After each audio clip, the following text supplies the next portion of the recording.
Et bien sûr, le mois de février court encore. Nous sommes le 16 février déjà et nous sommes très ravis d'être avec vous pour l'émission Bonjour le Faso de ce jour. Merci de nous renouveler votre fidélité. Vous le savez, nous sommes installés à Koubri cette semaine.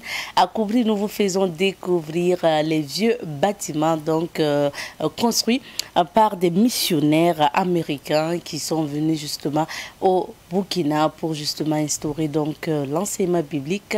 Et ces anciennes constructions ont servi d'école biblique. Il faut le rappeler, nous partons justement à la découverte des restes de ces écoles dans la rubrique à la découverte 2. Et pour la revue de presse d'aujourd'hui, nous recevrons Rachid Assad Zango pour les informations. Nos invités du jour vont nous parler justement de la foire internationale des affaires et de la coopération. Nous en parlerons tout à l'heure dans la rubrique invité du jour. Et pour finir cette émission, nous recevrons Olivier Caboret de Juristes sans frontières pour parler aujourd'hui de ce thème de questions de droit, outrage contre les dépositaires de l'autorité publique. Vous allez savoir de quoi il s'agit. Il suffit juste de rester fidèle à cette émission et de ne surtout pas zapper. L'aventure débute tout de suite et maintenant et direction Koubri.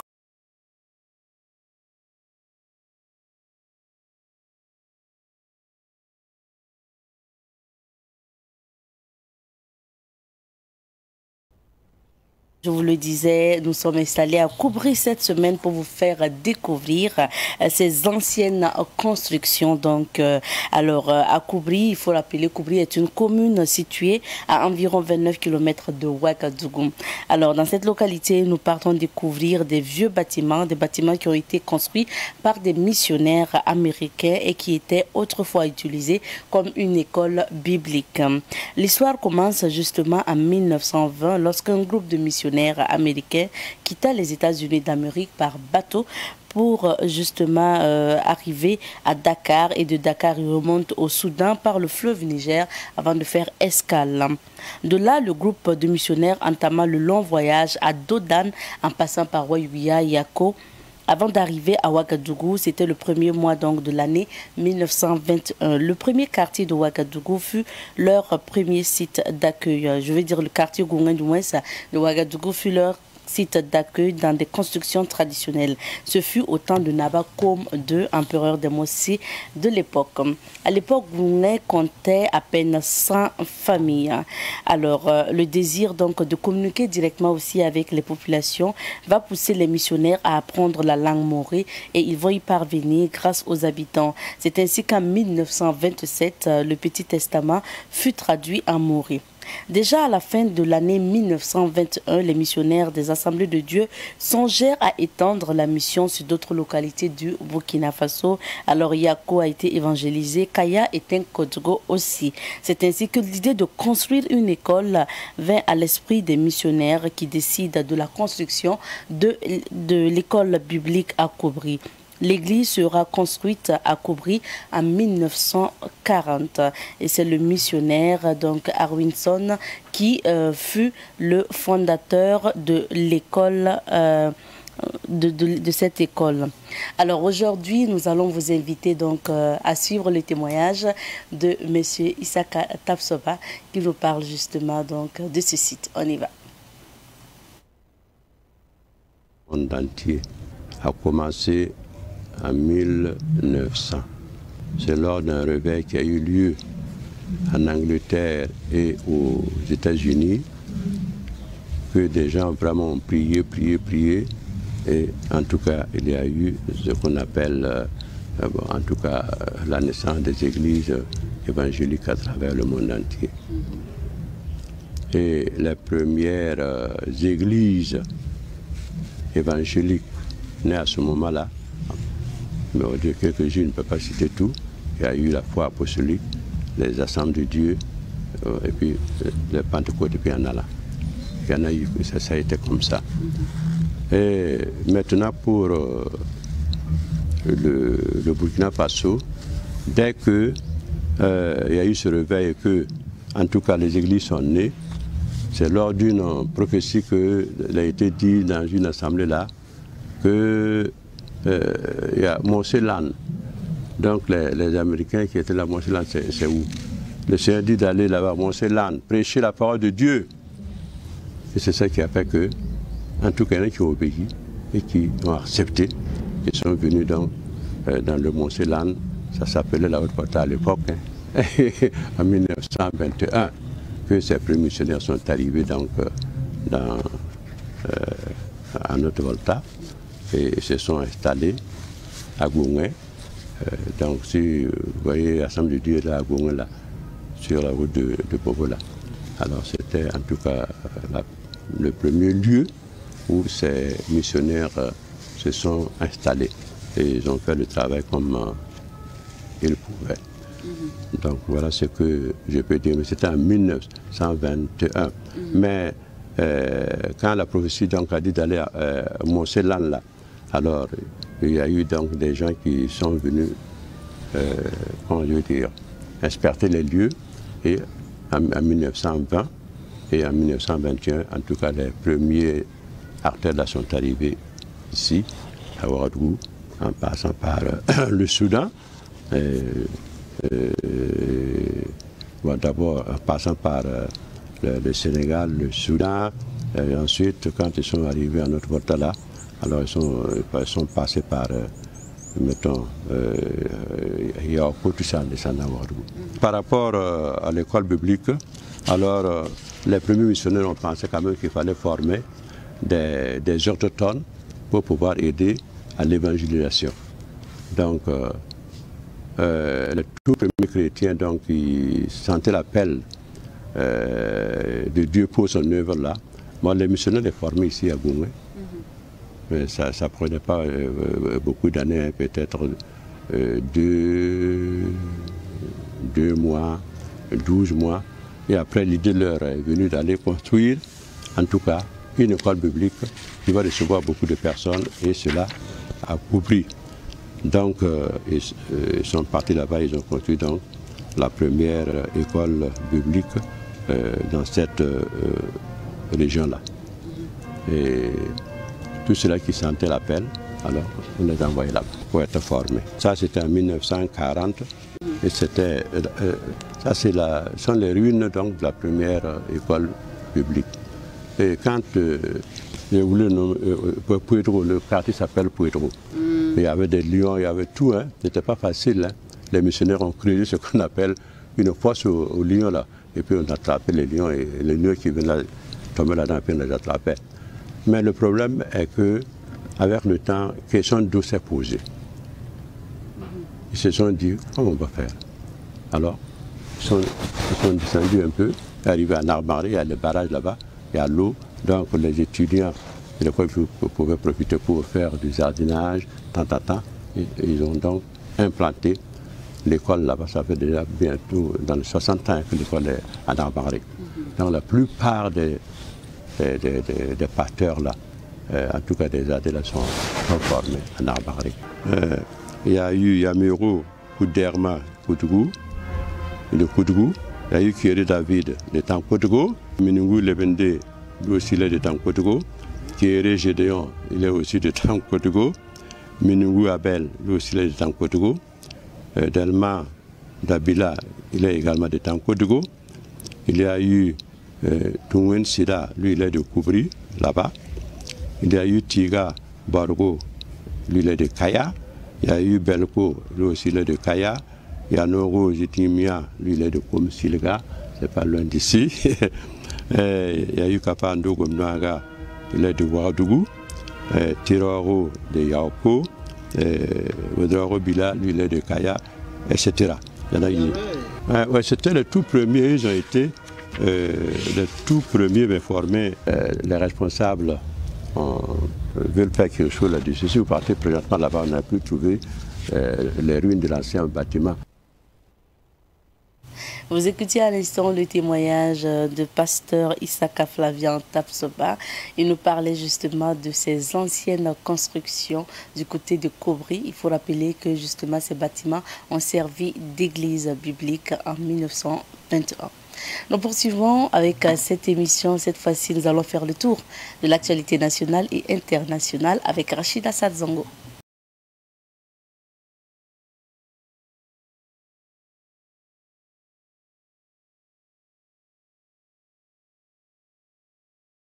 Rachid, que nous retrouvons à présent. Bonjour Rachid et bienvenue. Merci Abzeta, bonjour à toi également et bonjour à ceux qui nous suivent. Merci d'être là. Merci. Alors, nous débutons par quel journal aujourd'hui? Le premier journal qui nous entretient pour sa une, c'est le journal Le Quotidien.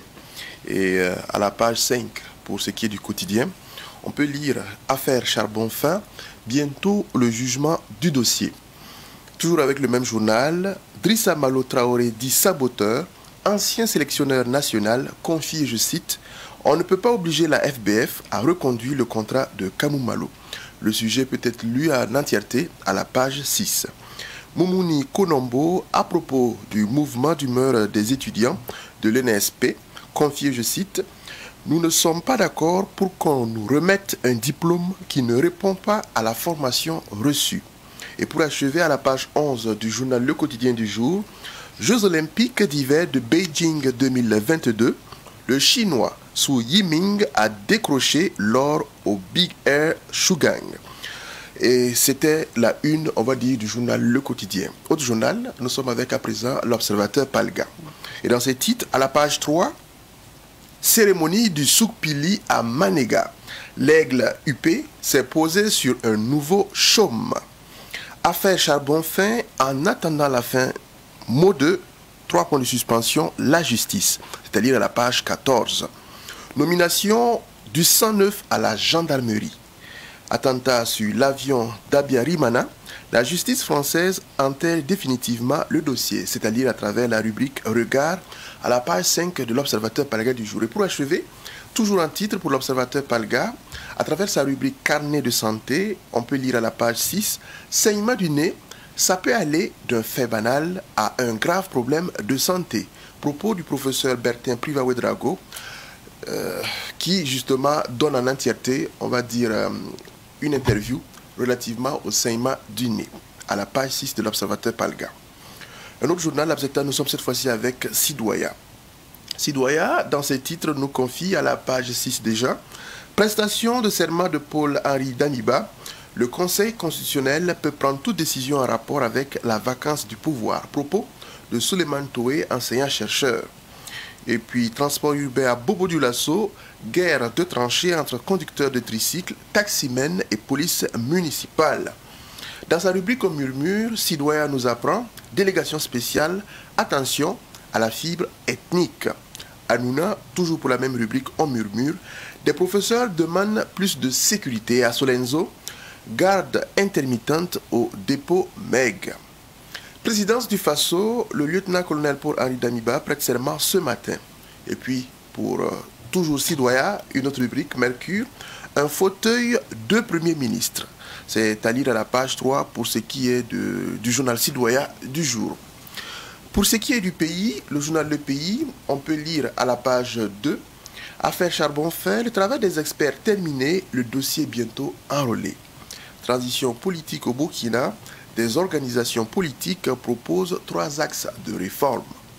Lazare Kombere, ingénieur de conception de génie civil et homme politique, à propos de la lutte contre le terrorisme confié, je cite pour vous, la sécurité va de pair avec des infrastructures routières en bon état de service. C'est à lire à la page 17. Dans sa rubrique Révélation, le pays nous apprend investiture de Paul-Henri Damiba. Voici les conditions imposées à la presse. Et puis toujours avec le même journal, Santé et bien-être, pourquoi il est important de boire de l'eau. La page 7 vous entretient à ce sujet. Et puis à la page 7 toujours, mystère psychique et spirituel, évitez d'être prisonnier de votre éducation. À la page 19, c'est du sport qui intéresse le pays. Mondial 2022, les dates des 5 barrages dévoilées. Abzeta, un autre journal, nous sommes cette fois-ci avec le quotidien burkinabé d'information générale, d'analyse et de débat, aujourd'hui au Faso. Aujourd'hui au Faso, dans ces titres, à la une, affaire charbon fin, le dossier bientôt enrôlé pour jugement. Et puis Paul-Henri Damiba devant le Conseil constitutionnel aujourd'hui, le président soldat à Kosiam, ainsi titre aujourd'hui au Faso.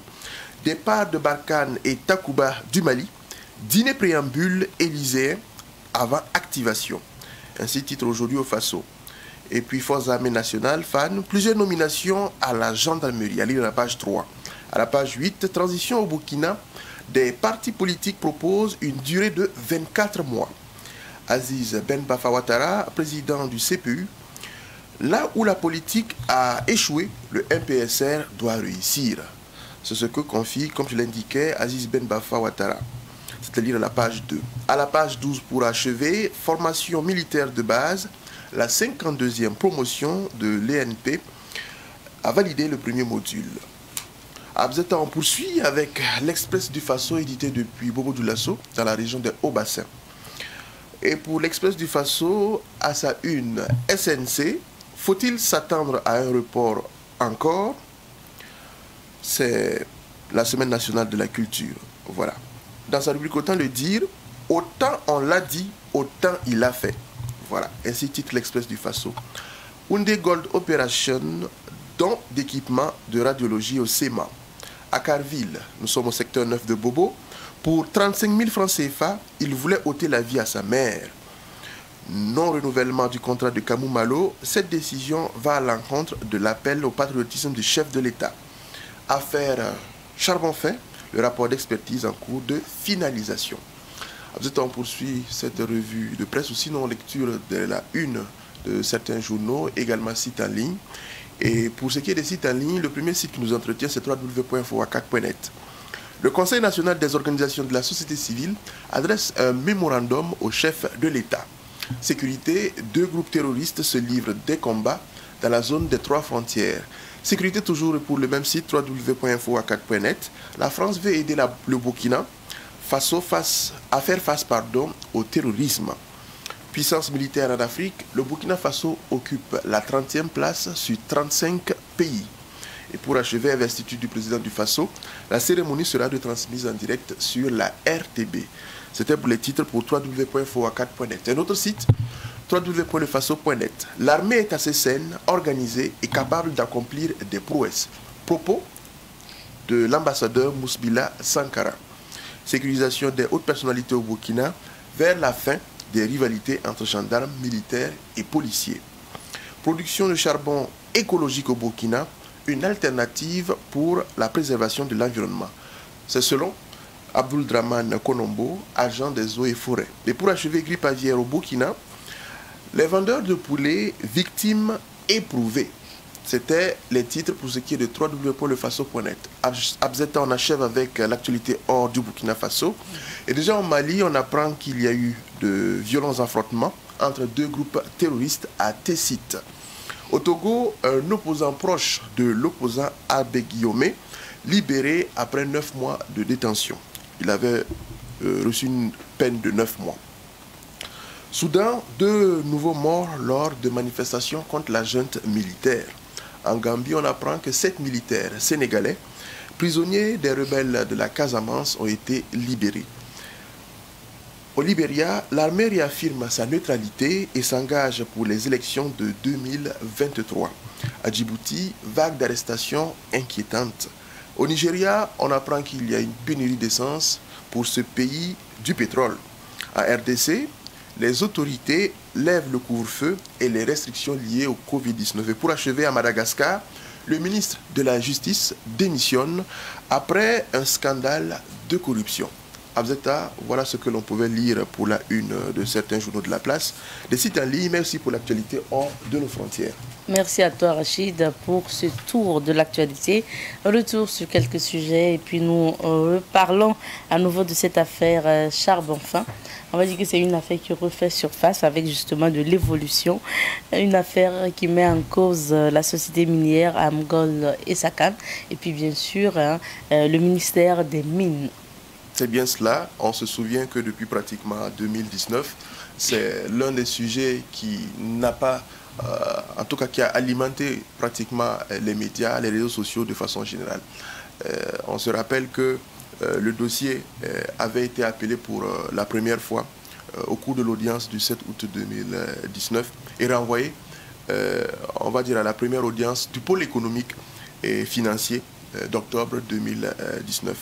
Alors, suite, on va dire, à cette audience-là, la société Ayam Gold et Sakan a demandé une expertise judiciaire qui a été ordonnée par le tribunal, lequel, bien sûr, a commis 2 experts à cette mission, si je me rappelle, le 5 mai 2020. Alors, initialement, ce qu'il faut préciser, c'est que les analyses du laboratoire devraient être effectuées dans le laboratoire français CRISMAT, voilà, de l'École nationale supérieure d'ingénieurs de Ken, suivant justement le jugement de la commission d'experts. Le 16 février 2021, à leur demande, le tribunal a autorisé aux experts de recourir à tout laboratoire dans le cadre justement de sa mission. Donc c'est ainsi que les analyses ont été finalement faites dans un laboratoire implanté au Ghana voisin, sous la supervision bien sûr du juge commis de cette tâche. Et les analyses, on va dire, du laboratoire sont enfin terminées et le rapport d'expertise en cours de finalisation devrait en principe être, on va dire, déposé dans les prochains jours. Ce qu'on apprend, c'est que le dossier sera enrôlé en vue bien sûr de son jugement. Affaire charbon fin. Tout à fait. Donc, dans ce sens, ce que, en tout cas, on a pu avoir comme information, notamment du procureur Aruna Yoda, dans ce sens, c'est justement pour nous conforter que ce n'est pas un dossier encore qui va être rangé dans les tiroirs, parce que beaucoup, pas qu'ils avaient oublié, se disaient que voilà un autre dossier encore, que la justice, que les autorités vont encore enfuir dans leur on va dire, tiroir. Cela n'est pas le cas. C'est vrai que la justice a, on va dire, sa démarche pour parler de procédure, et c'est ce que justement le procureur Aruna Yoda a tenté d'expliquer à travers justement sa note. La procédure est telle qu'il fallait nécessairement prendre en compte, on va dire, un certain nombre d'aspects. Il a cité le cas de la commission d'experts requise pour pouvoir assurer cette tâche-là. Il a évoqué également la désignation du laboratoire adéquat. J'ai dit tantôt que initialement c'était un laboratoire français qui était visé, et par la suite c'est finalement dans un laboratoire au niveau du Ghana que l'expertise a été faite. Et aussi ce qu'il faut préciser qu'il a confié, pour parler du procureur Aruna Yoda, c'est la nécessité de pouvoir suivre, on va dire, la procédure afin de pouvoir dire comme il se doit le droit. Et je pense que la justice, en tout cas, est inscrite dans ce sens-là. Et c'est ce qu'a rappelé, à travers justement sa note, le procureur Aruna Yoda. Et comme je l'indiquais, c'est en tout cas une affaire qui nous conforte dans la mesure où on voit que, en tout cas, des efforts ont été faits du côté de la justice pour que la lumière soit exactement faite à ce sujet. Et on espère que lorsque le jugement sera enclenché, on pourra voir véritablement clair, notamment pour chaque partie, la partie de l'État, pour parler du ministère en charge des mines, avec, comme on le citait bien souvent, le ministre en son temps, Oumarou Idani, également la société minière Ayam Gold et Sakan. Et là-dessus, si en tout cas, je pense que ce jugement-là a pu se faire comme il se doit et dans les règles, ça pourra faire école pour la plupart des dossiers en lien avec, on va dire, la question minière et même, pourquoi pas, la question foncière. Parce que de près comme de loin, je me dis que ça va de pair. Et donc, on attend de voir ce qu'il en sera. En tout cas, c'est entre les mains de la justice. C'est ça. Voilà. Une affaire en tout cas très suivie et très attendue des Burkinabés depuis justement 2019. C'est bien cela. Deuxième actualité, on s'intéresse à ces 10 000 poulets, on va dire 10 000 poussins, d'origine douteuse qui ont été saisis. C'est bien cela.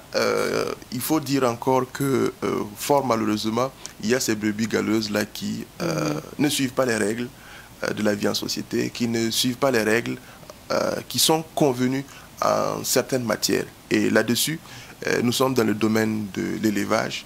On n'oublie pas que nous sommes dans une situation de grippe aviaire. Beaucoup de gens l'oublient. Voilà, ce n'est pas pour décourager les consommateurs de gallinacés, de façon générale, pour parler des poulets et tout ce qui est volaille. Voilà. Mais n'oublions pas que nous sommes en situation de grippe aviaire et la prudence est de rigueur.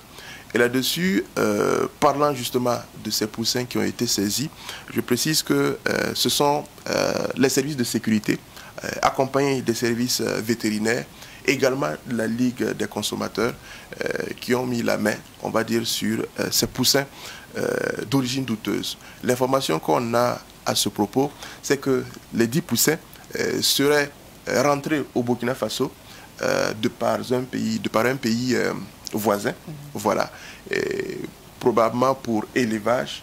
Et on a pu justement apprendre que cette volaille-là n'a pas été, en tout cas, je ne sais pas si c'est le mot qui convient, n'est pas passé n'est pas passé dans l'expertise pour qu'on puisse savoir si ce sont des poussins contaminés ou pas et susceptibles justement d'entraîner des conséquences dommageables. Donc, ce qui a été fait après saisie, c'est un enfouissement. Voilà, l'enfouissement, comme je l'ai dit, en présence des services de sécurité, en l'occurrence la police, également des services vétérinaires, mais aussi de la Ligue des consommateurs. Voilà, c'est un sujet qui interpelle encore plus d'un. À la prudence, comme je dis, il ne faudrait pas oublier que nous sommes en situation de grippe aviaire. Aidons à bouter, on va dire, ce mal-là hors du Burkina Faso en ayant des comportements qui aident, qui facilitent à cela. Si tant que malheureusement, il y a des personnes qui sont mal intentionnées et qui gardent par devers eux des poussins qui peuvent justement entraîner des contaminations, je pense que c'est assez navrant. Il ne faudrait pas qu'on se retrouve dans une situation où on va prendre la décision d'interdire à la fois la vente et la consommation du poulet. Je pense que si c'est le cas, ou même sinon de la volaille de façon générale, si c'est le cas, c'est tout le monde qui va en pâtir. Les consommateurs et plus grave encore, les commerçants de volaille. Donc, je pense que nous sommes tous interpellés, consommateurs comme commerçants, voilà. Éleveurs. Tout à fait, de façon générale. D'être plus responsables. D'être plus responsables pour ce qui est en tout cas de la lutte contre la grippe aviaire. Je pense que c'est en cela que on pourra venir à bout de cette maladie-là, qui, bien sûr, c'est sûr, un des journaux, justement, l'a confié. Aujourd'hui, c'est une épreuve difficile pour, en tout cas, ceux qui vendent la volaille. Voilà. Donc, là-dessus, aidez-nous, ou sinon aidons-nous à travers des comportements responsables. C'est ça, moi je me rappelle, hein, c'était juste la semaine passée, quand moi j'ai reçu sur ce plateau Dr Adama Maïga, qui est le directeur donc, des services vétérinaires du ministère des Ressources animales et halieutiques. Il a dit que le problème en fait avec cette pandémie-là, c'est que les Burkinabés ou les éleveurs en général ne coopèrent pas. Quand il remarque qu'il y a justement une maladie au sein de leur volaille et tout de suite ils n'avisent pas. Ils cherchent surtout à voir comment ils peuvent écouler donc les poulets ou les poussins rapidement pour que ça ne contamine pas les autres. Alors que c'est mieux que vous vous avisez pour qu'on puisse circonscrire le mal, qu'on puisse en tout cas limiter les dégâts au lieu de transporter ça. Que souvent même c'est de transporter peut-être de Ouagadougou à Kobri, à Lumbila, ou de transporter carrément d'une autre zone. Ça veut dire c'est déplacer carrément le mal et ça pas contaminer encore d'autres poulets, d'autres localités, et ça augmente justement les foyers de la grippe aviaire.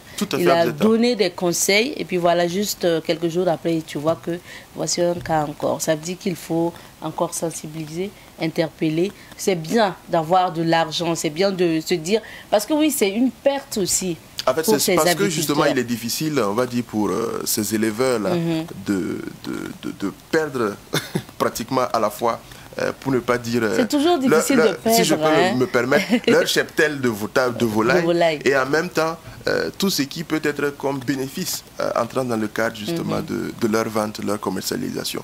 Mais je me dis qu'on doit davantage être consciencieux parce que, comme tu l'as dit, une chose c'est vrai, c'est de chercher l'argent, mais la santé publique constitue également, on va dire, une priorité. Voilà. Et il ne faudrait pas que par nos comportements, en manque de conscience ou sinon irresponsable, on se retrouve dans une situation qui va rendre davantage la situation difficile.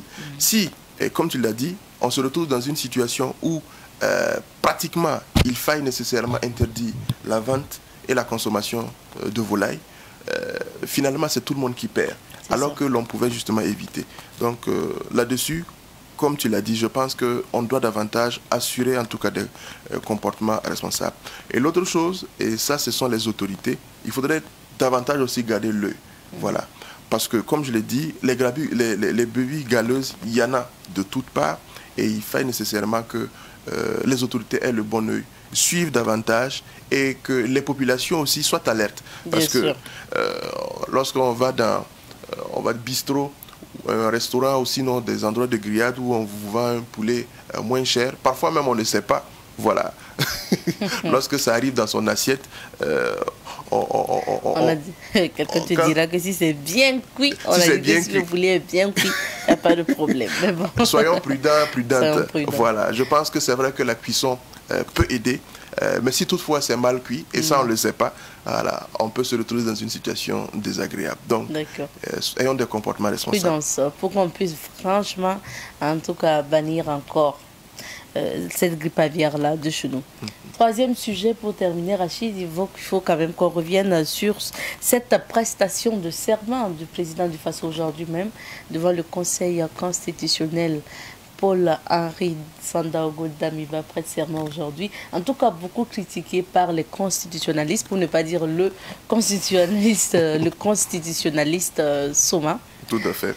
Qui pour lui, ça ne devrait pas être, il ne devrait pas prêter serment, du moins, et surtout, il ne devrait pas avoir l'aval du Conseil constitutionnel. D'accord. Tout compte fait, ça sera fait. Merci justement de me prêter les mots. Tout compte fait, ça sera fait. Comme tu l'as dit, ce matin, bien sûr, le chef de l'État, Paul-Henri Sandaogo Damiba, va prêter serment pour, on va dire, assurer dès maintenant les rênes du pouvoir de façon officielle. Voilà, si on veut suivre la démarche, en tout cas dans laquelle s'inscrit le MPSR. Tu l'as dit, c'est vrai que c'est une démarche désapprouvée par beaucoup de constitutionnalistes et parmi eux, il y a notamment le constitutionnaliste professeur Abdoulaye Soma du Soleil Levant. Et là-dessus, il ne faudrait pas oublier que nous sommes dans une période d'exception. Et moi, par moment, je me plais par moment à sourire comme ça lorsqu'il y a des interventions pour essayer, on va dire, de recadrer. On se retrouve dans une situation où c'est véritablement l'exception qui règne. Donc, il ne faudrait pas s'étonner qu'il y ait des décisions qui soient prises et contraires à pratiquement les textes qui constituent les règles classiques, les règles que l'on est censé suivre. Voilà. Parce qu'il ne faudrait pas oublier que nous sommes dans une situation où ce n'est plus pratiquement nos textes de base qui fonctionnent. Voilà. Ce sont des textes qui sont nouvellement initiés pour essayer de s'accommoder, s'adapter à la situation. C'est vrai que c'est une véritable gymnastique avec les textes qui sont édictés notamment par le MPSR. C'est de la gymnastique. On essaie d'adapter les décisions avec des textes voilà, qui sont initialement pris et qui ne concernent pas, on va dire, une période d'exception, mais plutôt, surtout, une période de l'ordre normal des choses, pour parler de l'ordre constitutionnel. Je pense que qu'à cela ne tienne, ce qui importe aujourd'hui et qui doit intéresser, et c'est sûr qui intéresse la plupart des Burkinabés, c'est que aujourd'hui, que ce soit Paul-Henri Sandaogo Damiba qui est au pouvoir ou quelqu'un d'autre, que les aspirations profondes des Burkinabés soient prises en compte. Aujourd'hui, on parle toujours d'insécurité, même si le MPSR dit être venu pour régler la question. Aujourd'hui, on parle encore de difficultés pour bon nombre de Burkinabés sur le plan économique et autres.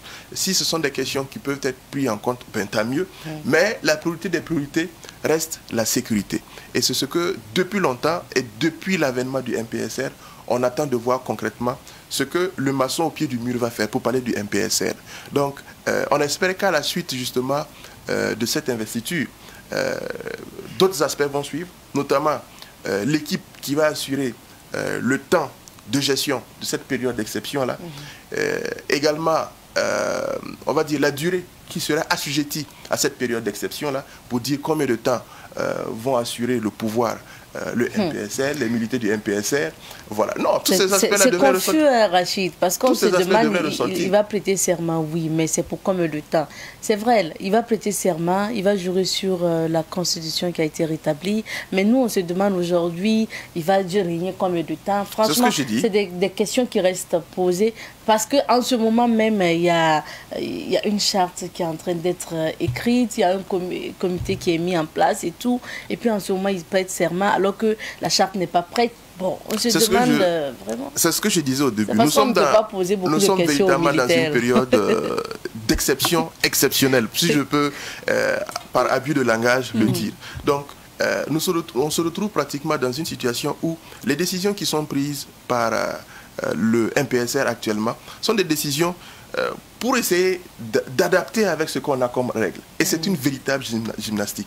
C'est comme si on se retrouve à prendre une clé, pour parler de ceux qui sont dans les quincailleries, on prend une clé 18 pour essayer d'accommoder avec une clé 18.5. Voilà. Si je peux illustrer ça ainsi. Parfois ça marche, parfois ça ne marche pas. Et comme je dis, le plus important, ce n'est pas la gymnastique forcément des textes, c'est des choses qui sont claires et qu'ont besoin justement les Burkinabés. Si le MPSR vient au pouvoir, combien de temps va-t-il faire avant de retrouver l'ordre constitutionnel? Je pense que ça, c'est des éléments, en tout cas aussi dans des aspects prioritaires. Si il est investi en tant que président de la transition, quelle est l'équipe qui va justement assurer la période de gestion d'exception? Ça également, c'est une question majeure. Et on espère en tout cas que, à la suite justement de son investiture, ce sont quelques questions, et il y en a plein. Oui. Voilà, toutes ces questions-là auront des réponses pour que les Burkinabés sachent véritablement sur quoi danser. Et qu'on ne perde pas de vue, et surtout la priorité des priorités, que de faire en sorte que la sécurité revienne. Merci bien, voilà. Rachid. C'est ambitieux que notre temps est terminé. On va suivre cette prestation de serment à 10 h. Et puis voilà, on se retrouvera certainement demain pour d'autres commentaires. Merci à toi. Merci Abzeta et bonne suite d'émissions en compagnie des téléspectateurs de Saban TV. Bonjour le faso de ce jour. Cette fois-ci, nous allons passer à la rubrique invité du jour. Aujourd'hui, on parle de la foire internationale. Donc, on va en parler tout à l'heure avec nos invités. Virgule et on revient.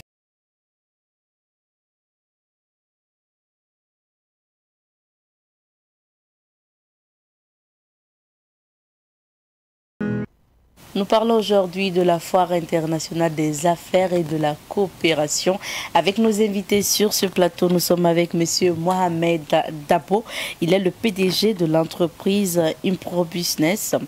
Et nous parlons donc de cette foire et de l'entreprise justement avec notre invité. M. Dabo, bonjour.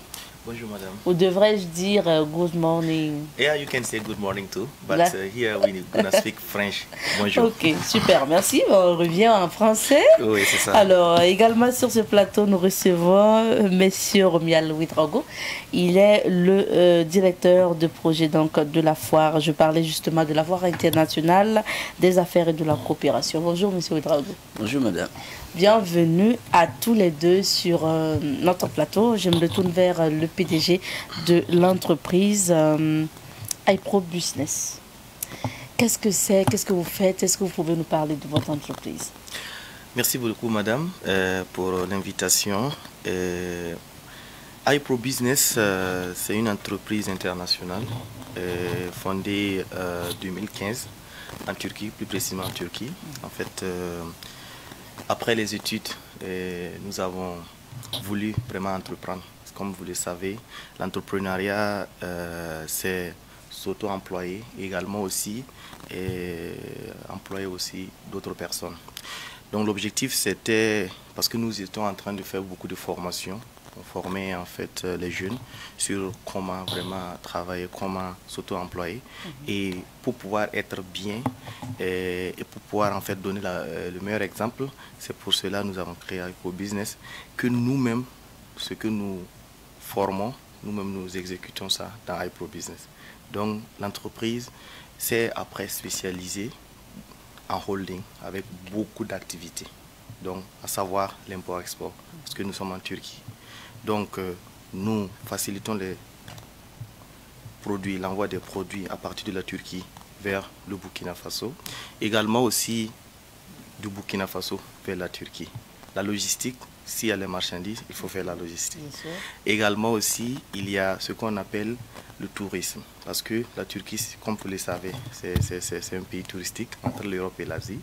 Donc, il y a le tourisme à faire et également aussi le tourisme santé. que nous faisons également aussi à iPro Business. Il y a un autre département de iPro Business. Avant que vous passiez à l'autre département, il faut peut-être donner plus de détails concernant le tourisme d'affaires et le tourisme santé. Concrètement, c'est quoi? Concrètement. Merci beaucoup. Vous savez, de nos jours, le monde, en fait, il y a la globalisation. Et quand les gens attendent, tant que tu ne pars pas regarder ou bien voir, tu ne peux pas comprendre. Et maintenant, la Turquie, vous voyez la Turquie entre l'Europe et l'Asie. Donc il y a la culture européenne, la culture asiatique, et en fait il y a tout ça en Turquie. Donc beaucoup de personnes veulent vraiment venir aller visiter la Turquie, mais ils n'ont pas en fait comment ils vont faire pour pouvoir en fait aller. Donc c'est pour cela, au niveau du tourisme, en fait, nous facilitons à partir du Burkina Faso les procédures de visa. À partir de là maintenant, jusqu'au billet d'avion, parce que nous avons une agence dans iPro Business, on fait le billet d'avion, ils partent à partir d'Istanbul, on les récupère et ils partent à leur hôtel et puis on les suit. Maintenant le tourisme, nous pouvons te proposer un plan vraiment bien détaillé avec, vous savez, souvent la mosquée bleue, Hagia Sophia, les gens veulent visiter. Il y a beaucoup de lieux touristiques en Turquie, la grande mosquée de la Turquie, également aussi il y a des lieux de la culture chrétienne aussi là-bas, beaucoup de lieux comme ça. Nous pouvons te faire un bon programme, ou bien si tu as des programmes, tu as quelque chose, nous pouvons adapter le programme en fonction de ce que tu veux. Ça c'est le tourisme. Maintenant la santé, beaucoup de personnes, ils veulent aller se soigner. Donc, qu'est-ce que nous faisons? Nous avons des contrats avec des hôpitaux que nous facilitons en fait leurs soins. Par exemple, les greffes de reins ou bien les évacuations. Nous les facilitons également aussi à travers iPro Business. D'accord. Et quels sont justement les autres domaines? Voilà, donc iProtech. iProtech, c'est que nous avons dans iPro Business. iProtech, en tant qu'ingénieur de formation, qu'est-ce que nous faisons? Nous faisons des applications, nous faisons en fait la conception, nous faisons des web, nous faisons la maintenance.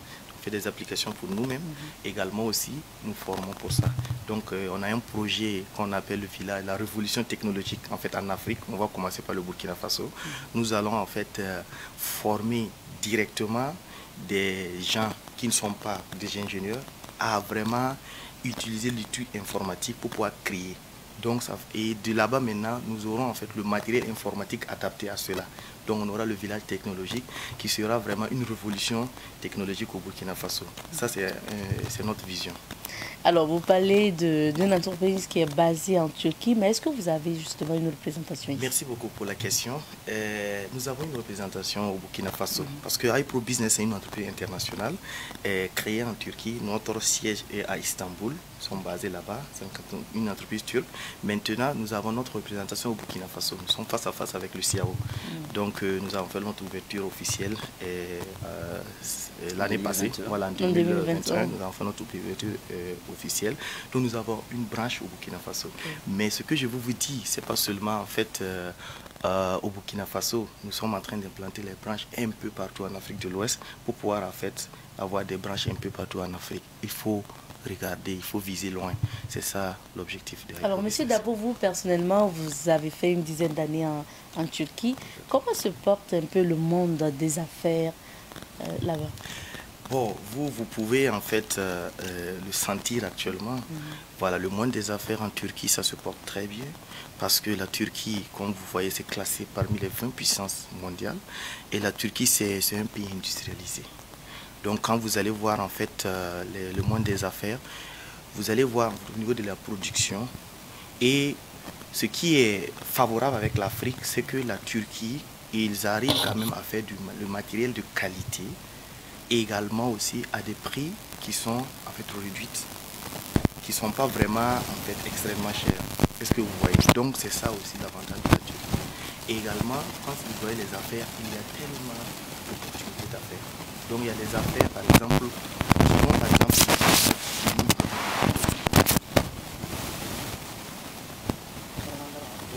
l'expérience et l'expertise pour pouvoir venir installer, par exemple, au Burkina Faso, à travers en fait la mise en place, par exemple, des industries.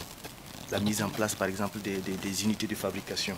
Parce que quand je parle au niveau de iPro Business, vous avez vu l'import-export. Ce n'est pas notre objectif. Notre objectif, après les études, ce que nous avons vu là-bas, c'est de transporter, c'est de faire l'échange technologique pour pouvoir en fait faire comment industrialiser encore plus le Burkina Faso et l'Afrique. Mais il faut également aussi les pays qui ont déjà ça, il faut ce qu'on appelle la coopération pour pouvoir arriver à cela. C'est ce que nous sommes en train de faire avec la Turquie et bientôt nous allons le faire avec beaucoup de pays qui sont aussi développés comme la Turquie.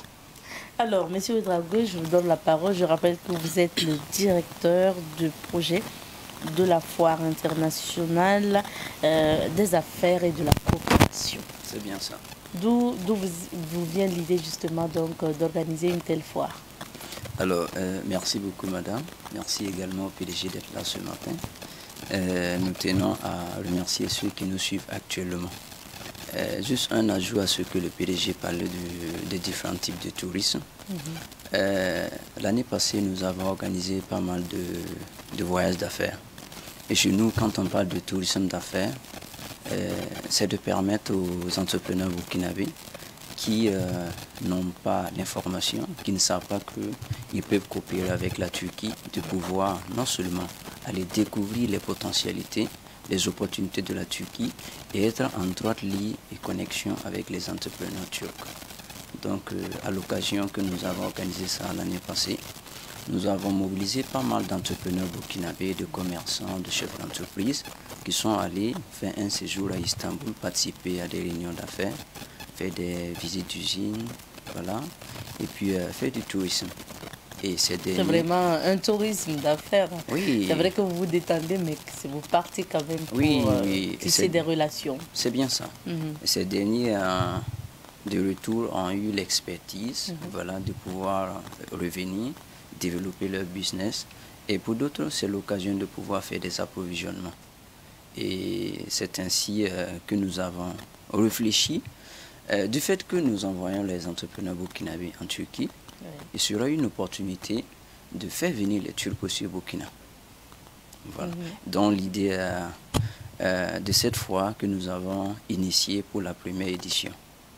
Voilà. La foire internationale des affaires et de la coopération. Monsieur Dabo, une foire pour les hommes d'affaires, on va le dire, et pour la coopération.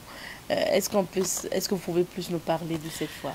Alors, vous voyez le monde des affaires, c'est-à-dire iPro Business, ce qui est bien chez nous, c'est que le fait que nous sommes positifs, nous voulons vraiment révolutionner le monde des affaires. Vous allez voir que la plupart des rencontres d'affaires dans le monde, c'est à travers les forums, les foires. Que ce soit à Dubaï, que ce soit aux États-Unis, que ce soit en Turquie. Dans les pays développés, les foires, c'est normal, tout le temps, mais international. Donc, mais au Burkina Faso, on a rarement ces foires. C'est vrai qu'on en a, mais c'est vraiment pas à leur niveau. Donc, nous voulons en fait contribuer. C'est vrai, il y a déjà les foires qui sont organisées par la Chambre de commerce, l'État qui organise des foires, c'est bien. Mais nous voulons encore ajouter, en fait, contribuer davantage, comme nous sommes des fils du pays, pour que à la longue, le Burkina Faso, ça devient en fait plus que Dubaï. Quand les gens viennent au Burkina Faso, c'est pour pouvoir se rencontrer. Ça, c'est une vision. Faut rêver. Voilà, donc c'est ça. Donc, cette foire-là, au Burkina, nous allons faire venir les partenaires. Parce que quand vous savez, ceux qui voyagent, ils savent que ceux qui sont à l'extérieur, qui ne sont pas ici, ils ne connaissent pas vraiment nos réalités, nos pays. Donc, quand ils vont venir, non seulement ils vont connaître le pays, ils vont connaître les opportunités qu'ils peuvent investir. Quelqu'un peut venir peut-être pour vendre sa marchandise, mais il a vu que au lieu de vendre, je vais produire parce que ce n'est pas la peine. La main d'œuvre ici, je vais produire. Il peut créer son entreprise. Ça nous avantage beaucoup. Donc, c'est pour cela, cette fois, les entrepreneurs turcs qui vont venir au Burkina Faso, ils auront la possibilité de pouvoir échanger avec les entrepreneurs burkinabés. Il y a des entrepreneurs qui sont ici, qui veulent partir en Turquie, mais n'ont pas le temps. Chaque fois, ils reportent. Nous avons des clients comme ça. Chaque fois, ils disent, je vais voyager, mais bon, après. Mais quand ils sont là directement, le partenaire même vient devant sa porte. Ils peuvent échanger en affaires.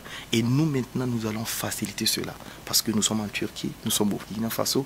Et nous sommes en fait la sécurité de l'investissement pour leur dire non, ici, non, oui, cela. Donc, pour faciliter, en fait. Et ce qui est bien au niveau de cette foire, ça sera en deux volets. Vous voyez, il y a le savoir-faire turques. Et puis aussi, il y a les brins et les marques turques. Nous allons en fait, parce que le Burkinabé, souvent, il veut voir, mais il veut payer directement. Nous avons compris ça. Donc, il y aura l'espace vente. Donc, vous aurez des marques, des grandes marques qui vont venir, que ce soit au niveau du textile, que ce soit au niveau de l'agroalimentaire, que ce soit au niveau de BTP, et qu'ils peuvent voir et directement, ils peuvent commander sur place.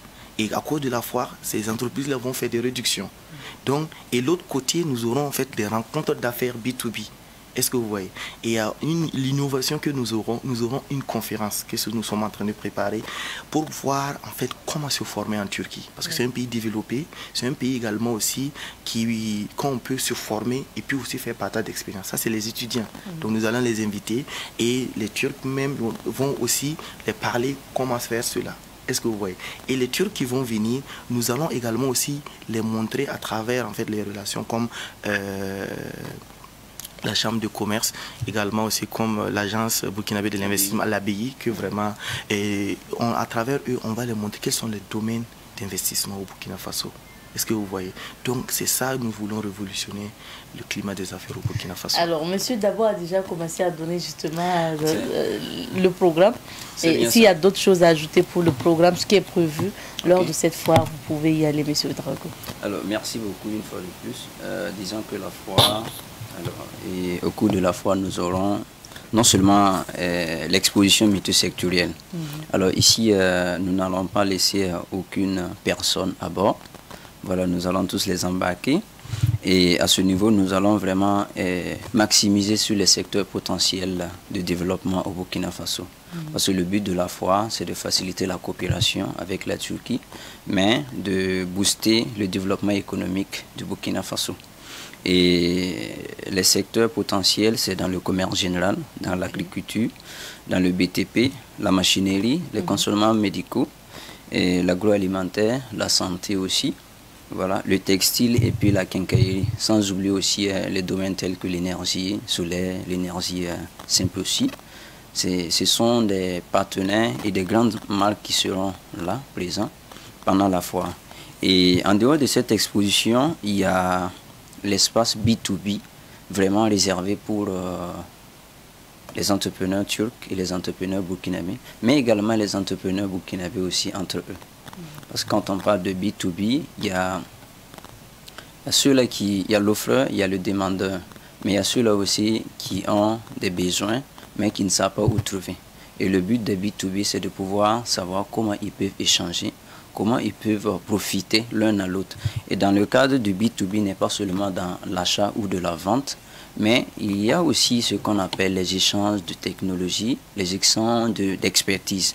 Et ce qui facilite déjà avec les voyages d'affaires, ça permet aux entrepreneurs burkinabés qui veulent encore développer le potentiel de leur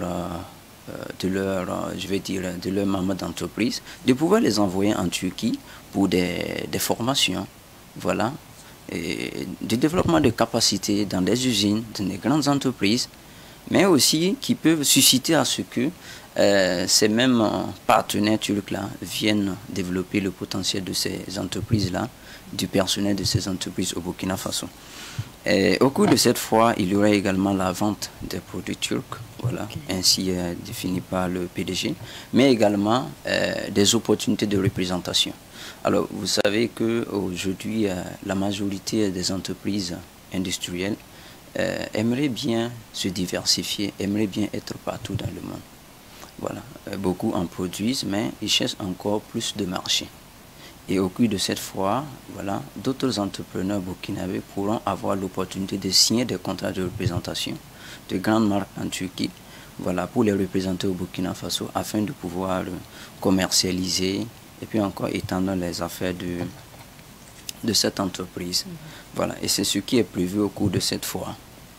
Donc en tout cas, des opportunités de faire des rencontres et puis pourquoi pas faire des collaborations. C'est bien ça. Puisque c'est la foire des affaires et puis bien sûr de la coopération. Maintenant, quelles sont les conditions par exemple pour avoir des stands? Alors, au cours de cette foire, nous avons prévu 3 types de stands. Ok. Voilà, et avant les stands, nous avons 3 types de participants. Et en matière de participation, il y a ceux-là qui viendront en qualité d'exposants, à savoir les entrepreneurs turcs et les entrepreneurs burkinabés.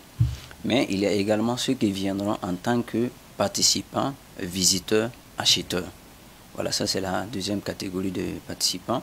Mais il y a ceux-là qui viendront uniquement pour les B2B. Voilà, à savoir des entrepreneurs turcs et des entrepreneurs burkinabés. Alors le potentiel et cette opportunité, vous pouvez être en phase de pouvoir développer votre affaire, votre business, mais vous avez besoin des partenaires. Et c'est l'opportunité pour vous de venir rencontrer les potentiels entrepreneurs au cours de cette foire. Et nous avons 3 types de stands ici que les entrepreneurs burkinabés peuvent profiter, à savoir des stands de 9 mètres carrés, 18 mètres carrés et 12 mètres carrés. Voilà, et il y a la participation B2B uniquement, dont j'ai dit pour ceux qui veulent participer uniquement qu'au B2B. Et pour les stands, je peux donner les prix. Bien sûr, allez-y. Voilà, et pour les stands, il y a les 9 mètres carrés, vous pouvez les avoir à 150 000 francs. Voilà, les 12 mètres carrés à 200 000 et les 18 mètres carrés à 275 000. Alors, disons que ce sont des prix vraiment étudiés et qui vont répondre vraiment aux besoins de nos entrepreneurs burkinabés, même pour ceux qui viendront de la Turquie, parce que l'opportunité de rencontrer une personne à proximité qui s'est déplacée pour venir te rencontrer, c'est vraiment à ne pas rater. À ne pas rater. Voilà, c'est vraiment à profiter. Est-ce que c'est une foire qui est ouverte au public? Alors, c'est vraiment pour les hommes d'affaires? Oui, disons que comme on parle d'exposition, est-ce que ça sera ouvert au public? Alors, ouvert au public d'une part et d'autre part pour les hommes d'affaires. Voilà. Parce que la cible principale, c'est surtout les commerçants, les chefs d'entreprise, les hommes d'affaires, mais ceux-là aussi qui veulent avoir les produits turcs. Voilà, donc on ne peut pas dire que ce n'est pas ouvert au public. Donc, parce qu'il y a ceux-là qui viendront pour acheter, voilà, pour échanger des contacts, voir le potentiel. Même il y a des gens qui ont des idées de projet, voilà, ils peuvent participer au B2B pour voir qui et quel partenaire je peux collaborer. Mais le PDG peut encore dire plus sur ce point. Le PDG, on vous écoute. C'est une rencontre d'hommes d'affaires, mais est-ce que le public est Exactement, je pense qu'il a dit ça. Oui, vous voyez, en fait, les hommes d'affaires, déjà, on les cible. Et puis, à travers les B2B, comme vous le voyez, et puis les rencontres, illégalement avec les conférences directement. Et nous avons... l'exposition, vous voyez, quand il y a les exposants avec les produits, différents types de produits, des marques, et que facilement, à travers la foire, vous pouvez acheter facilement. Je prends l'exemple comme ça du textile. Vous voyez, les vestes, les habits de femmes, des habits d'enfants. Vous voyez, il y a des gens qui ont des grands grossistes qui vont être là-bas. Donc, des représentants de marques. Donc, là-bas, facilement, peut-être tu voulais payer des choses, tu n'as pas l'opportunité de les payer, même le coût. Donc à travers la foire, tu peux venir. Et tu peux être un grossiste et au lieu de voyager rapidement, aller chercher puis revenir avec le billet d'avion et les dépenses que tu vas faire directement avec quelqu'un qui a déjà un stock, tu peux aller directement collaborer avec la personne. Tu gagnes en temps et tu gagnes en argent également aussi. Également le public, ceux qui veulent peut-être payer 2 vestes, des habits d'enfants, des chaussures et exactement ceci, cela, directement, ils peuvent venir là-bas. Et l'agroalimentaire, les spaghettis de la Turquie, exactement ce que vous pouvez imaginer comme agroalimentaire, ils peuvent venir là-bas également aussi et puis payer. Voilà, parce qu'on aura l'espace aussi de la restauration et qu'on aura quelques mets turcs aussi là-bas, que les gens vont passer, ils vont goûter, il y aura les mets burkinabés, surtout notre poulet qu'on ne peut pas s'en passer. Il y aura ça également aussi, l'espace de la nourriture, les gens peuvent manger également aussi au niveau de la foire. En fait, c'est vraiment une innovation que nous sommes en train de vouloir faire et vraiment quelqu'un qui veut vraiment comprendre en fait la foire, qui veut connaître là, il n'a qu'à venir. Il faut venir voir. On va rappeler maintenant le lieu et les dates pour cette foire internationale. Alors, la première édition de la foire internationale des affaires et de la coopération à IBCFR, voilà, se tiendra à Ouagadougou, précisément à l'enceinte du CIAO. D'accord, donc ça se passera au CIAO. Voilà, au pavillon Soleil Levant. Ok. Voilà, et c'est du 24 au 28, c'est-à-dire jeudi prochain. Du 24 au 28, donc voilà. on a quoi, 4 jours? Disons 24. 5. 24 ou 28? 5 Ok. jours. Voilà. Vraiment de pouvoir communier avec les pères turcs et burkinabés, mais également de profiter des opportunités, à savoir les achats de matériel, voilà, du textile. Voilà. Disons qu'il y a des gens qui, au lieu de dépenser, comme le PDG a dit, de se déplacer avec tous ces frais pour aller en Turquie, c'est une opportunité de venir profiter à la fois. Au CIAO du 24 au 28 février prochain. Nous tendons vers la fin de notre entretien. Je donne la parole au PDG. Monsieur Dabo, quelles sont vos attentes avec cette foire internationale des affaires et de la coopération? Quelle est votre attente surtout donc du public burkinabé et des hommes d'affaires? Exactement. Merci beaucoup. Vous savez, les hommes d'affaires, quand on dit hommes d'affaires, presque chaque homme d'affaires, que ce soit les grands, ceux qui commencent, ils ont des histoires. Mais ce qui est très important en tant qu'homme d'affaires, c'est trois ainsi. Essayer et puis voir. Il faut toujours essayer. Parce qu'en affaires, même si tu pars payer les produits, et si c'est ta première fois, tu entends c'est comme ça, c'est comme ça. Mais tant que tu n'essaies pas, tu ne pourras pas savoir exactement. Donc, pour quelqu'un qui est dans les affaires vraiment, qui veut vraiment en fait prospérer aussi dans les affaires, je pense que ces gens de foire, le minimum qu'ils puissent faire, c'est de participer à cette foire. C'est un plus. Voilà, donc on attend vraiment une mobilisation du public burkinabé vraiment à venir vraiment voir ce qui va se passer, encourager et puis à se préparer pour pouvoir venir faire les achats là-bas. Les hommes d'affaires également aussi, à venir également aussi augmenter leur potentialité d'affaires et augmenter également aussi leur agenda.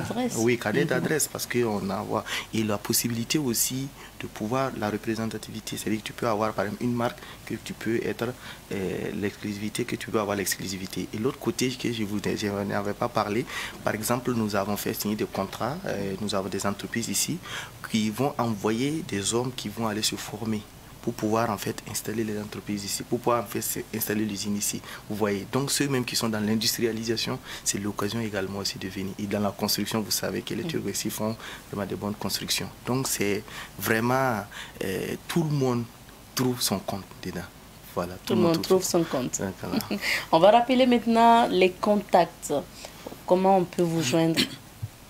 Alors, nous sommes joignables au 07 70 16 16 et puis au 69 33 18 18. Rappelez. Le 07 70 16 16 et le 69 33 18 18. Les contacts sont d'ailleurs affichés à l'antenne. Vous pouvez contacter justement donc l'entreprise iProbusiness pour parler et participer justement donc à la foire internationale des affaires et de la coopération qui aura lieu du 24 au 28 février. Ça se passera au CIAO. C'est bien ça. Merci d'être passé. Nous vous en prions. Je pense que vous avez déjà votre ticket d'entrée. D'accord. Voilà. Merci à vous. Merci à vous, monsieur Dabo. Merci également aussi. Pour le public, c'est gratuit. C'est gratuit. C'est gratuit. Mais pour les B2B, pour rencontrer les partenaires, il faut en fait un ticket de 50 000 pour encore rencontrer les partenaires. Pour des B2B illimités. Voilà. Mais les buts publics pour aller visiter, payer, ça c'est gratuit pour tout le monde. Ok. Mais par contre, pour les rencontres B2B, ça, il y a un programme donné. Oui, ça, c'est un programme donné. Vous devrez prendre un ticket pour pouvoir les rencontrer, pour bien organiser. Et là-bas, il y aura des cocktails, des café, etc. Bien organisé, sera vraiment bien à l'aise. D'accord. On a compris. Merci à vous d'être passé. Je rappelle que dans l'entretien du jour, nous recevions M. Mohamed Dabo. Il est le PDG de l'entreprise iProbusiness. C'est une entreprise dont le siège se trouve en Turquie, mais qui a une représentation donc au Burkina Faso, juste en face du CIAO. Également sur ce plateau, M. Romuald Ouedraogo, donc directeur du projet de la foire internationale des affaires et de la coopération. Avec nos deux invités, il faut rappeler, nous avons parlé de la foire internationale des affaires et de la coopération qui aura lieu du 24 au 28 février prochain au niveau donc du CIAO. Merci d'avoir suivi cet entretien qui s'achève maintenant. Et pour accompagner nos invités, nous vous proposons de suivre le spot publicitaire de leur activité. Souhaitez-vous faire des affaires avec la Turquie? Rejoignez la première édition de la Foire internationale des affaires et de la coopération IBC Fair qui se tiendra à Ouagadougou du 24 au 28 février 2022. Chefs d'entreprise, hommes et femmes d'affaires, participez à cette grande foire. Le programme est le suivant. Une exposition vente multisectorielle, des rencontres B2B avec des entrepreneurs turcs, espace de collaboration exportateurs et importateurs, stand, rue marchande. Réservez votre place pour des opportunités dans divers secteurs tels que le commerce général, le textile, le BTP, la machinerie, la quincaillerie, l'agroalimentaire, les consommables médicaux et bien d'autres. Rejoignez-nous du 24 au 28 février 2022 au CIAO. Partenaire, associez votre image à cet événement. Infoline 69 33 18 18 07 76 16. iProBusiness, votre satisfaction, notre priorité. Nous sommes mercredi, vous le savez, chaque mercredi, la chronique du jour, c'est la chronique Questions de droit avec nos amis de Juristes sans frontières, virgule, et on les retrouve juste après.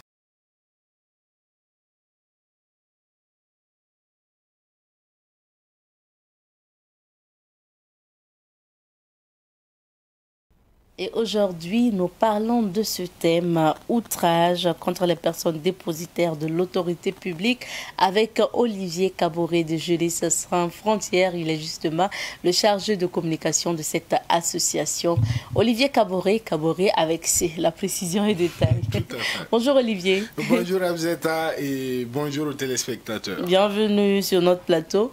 On parle de ce thème, outrage contre les personnes dépositaires de l'autorité publique. Alors, de quoi il s'agit? Alors, effectivement, ce thème est vraiment bien choisi parce que ça va nous permettre d'appréhender quand même un certain nombre d'éléments liés à l'outrage. Quand on parle déjà d'outrage, on parle d'actes qui portent atteinte à la fonction d'une personne.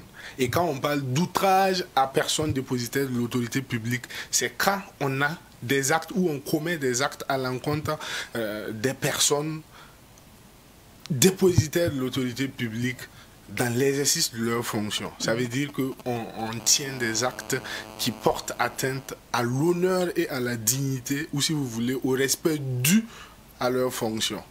Voilà. Par exemple, quand l'huissier de justice se présente devant vous avec une décision de justice, et dans le cadre de l'exécution d'une décision de justice, et que au lieu de bien le recevoir, entre griffes, vous vous mettez à l'insulter, à insulter sa profession et tout, vous commettez ce qu'on appelle outrage à l'autorité, à personne dépositaire de l'autorité publique, parce que l'huissier de justice est un officier ministériel et par rapport à sa fonction, on lui doit respect. Aussi, quand le policier vous arrête devant la voie pour un contrôle de routine et que vous avez maille à partir avec ce policier-là et que des propos durs sortent après, voilà, on peut vous poursuivre après pour outrage à personne dépositaire de l'autorité publique. Donc, l'outrage à personne dépositaire de l'autorité publique, c'est quand vous avez des propos salissants, méprisants envers la fonction de l'autorité qui est en face de vous. Des propos, bon, mais est-ce que ça peut être même les actes aussi? Je veux parler par exemple de frapper, de bastonner ou de lyncher. Oui, en réalité, il y a deux notions voisines, l'outrage et la rébellion.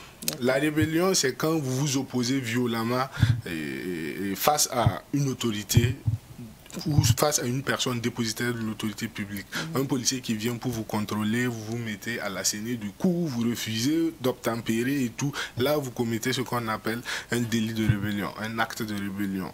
Voilà. C'est un peu différent de l'outrage parce que l'outrage, il n'y a pas de violence dans l'outrage. C'est les propos qui sont durs, crus et qui dénigrent la fonction de la personne. Mais généralement, c'est une suite logique. Quand on commence par des actes outrageux, on bascule vers la rébellion. Et généralement, ça finit en cacahuète. Surtout pour ces personnes qui ont gros cœur, comme le disent les Ivoiriens très souvent.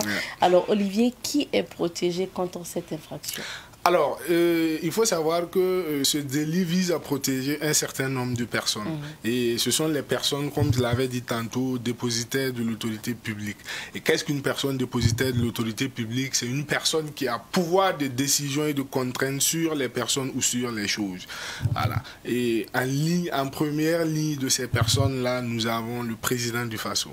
Voilà. Il faut savoir que si vous avez des propos outrageux contre le chef de l'État, on peut vous poursuivre pour ça. Plus les chefs d'État étrangers. Ce n'est pas que le président du FASO, même les chefs d'État étrangers. Quand vous avez des propos outrageux contre ces personnes-là, on peut vous poursuivre au Burkina Faso. On a les présidents d'institutions, on a les membres du gouvernement et on a aussi les officiers ministériels dont je parlais, comme les huissiers de justice et les notaires. On a aussi les policiers, les gendarmes, les forestiers, les douaniers et toute personne assermentée qui représente la loi. On parle d'outrage tantôt, hein. Tu nous as clarifié sur le fait que l'outrage c'est plus les propos. Tout à fait. Les propos salissants, dénigrants envers la fonction précisément. D'accord. Ouais. Donc c'est vraiment ce qu'on dit, c'est le verbal d'abord. Alors, mais si la personne qui commet l'acte, qui commet l'infraction, ne savait pas qu'il s'agissait là d'une autorité dépositaire de l'autorité publique? Alors, il faut savoir que le délit d'outrage est une infraction intentionnelle. Ça veut dire que la personne sait effectivement ce qu'elle fait et décide quand même d'y aller. Voilà. Donc, quand vous ne savez pas que c'est une autorité, que vous êtes en face d'une autorité, d'une personne qui représente l'autorité de l'État, on ne peut pas vous poursuivre pour le délit d'outrage. Parce que pour que l'infraction de délit d'outrage soit constituée, vu que c'est une infraction intentionnelle plutôt, il faut que la personne coupable soit au courant que la personne en face d'elle là est une autorité et qu'elle agit par conséquent. Voilà. Maintenant, ça ne vous ouvre pas la porte, même si on ne sait pas que c'est une autorité, ça ne vous ouvre pas la porte pour insulter une personne comme ça. Parce que même si on ne vous poursuit pas pour outrage, on peut vous poursuivre pour injure ou pour diffamation. D'accord. Mais de toute façon, si la personne, quand même pour un policier qui se met en tenue, qui part sur la voie publique ou bien au niveau des gares ou des marchés pour faire son travail, vous n'allez pas dire que vous ne saviez pas. Tout à fait. Quand même, que c'était une personne détenteur, hein, de l'autorité détentrice publique. Donc de l'autorité publique. Effectivement, vous faites bien d'appuyer cette notion parce que effectivement, depuis un certain temps, nous remarquons dans notre pays que souvent les personnes dépositaires de l'autorité publique, notamment la police, la gendarmerie, les douaniers, les forestiers, ont souvent maille à partir avec la population ou du moins un certain nombre de personnes, un certain nombre d'éléments de la population. Et c'est vraiment des situations regrettables de part et d'autre. C'est vrai que souvent il y a des autorités aussi qui vraiment aborder le citoyen, c'est pas évident. Il n'y a pas la manière et tout ça.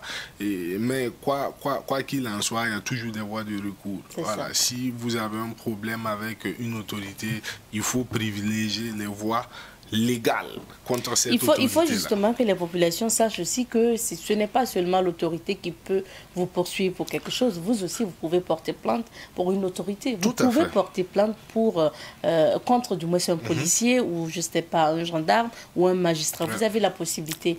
Donc, c'est regrettable et on ne peut pas ne pas parler de cette actualité justement concernant ces policiers au niveau de la gare Inter, de la gare Ouaga Inter du moins.